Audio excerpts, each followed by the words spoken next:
Hi there. So in today's video, I want to talk about how to use OpenAI's OSS models, that's like open source models in Clay, which is like a really great way to save a lot of cost on your LLM. So yeah, so a couple of months, OpenAI launched, that was in August. Yeah, they launched two new open source models. That's like the GPT OSS-120B and GPT OSS-20B.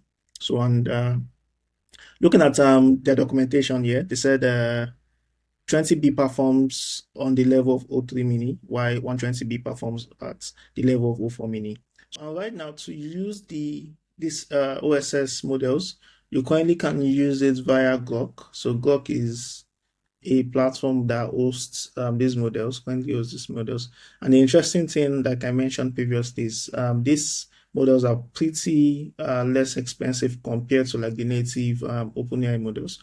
So looking at 20B, for example, the costs per million tokens for the input is about 0.5 cents. So let's compare it to say 4 mini. So this is about half of the cost of 4 mini, and which is like pretty cheap. It means that you can be spending half of your 4 mini costs in Clay, and you still get like as great result as you get with 4 mini.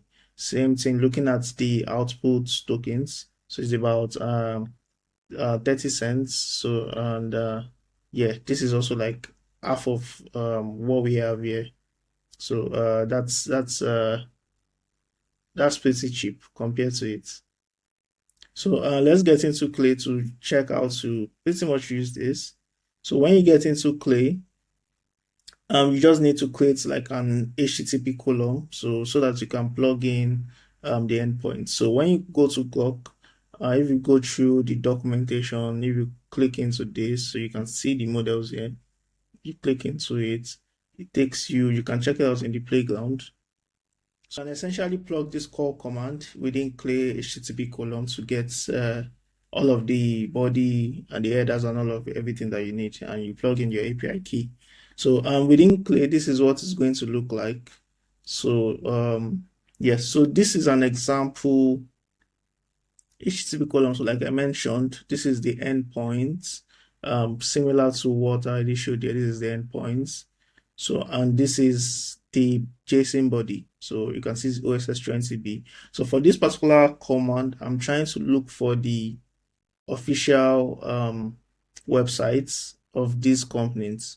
So, and one of the interesting things why I'm also like using it via Grok is within Grok enables you to get browser search. So, which means it can perform the way Claygent is going to run normally, and you can plug it in to do like web research and the likes.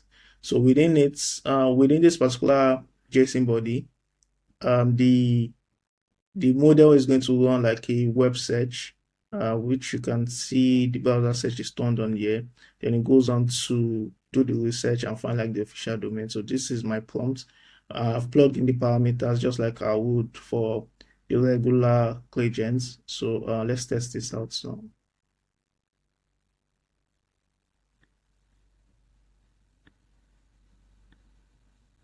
yep. So I'm getting some results already. So let's wait for the second one. So let's check.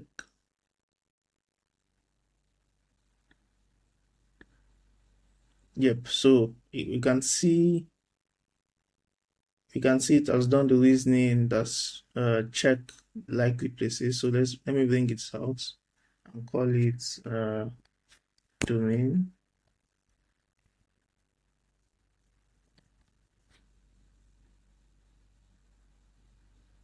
Yep.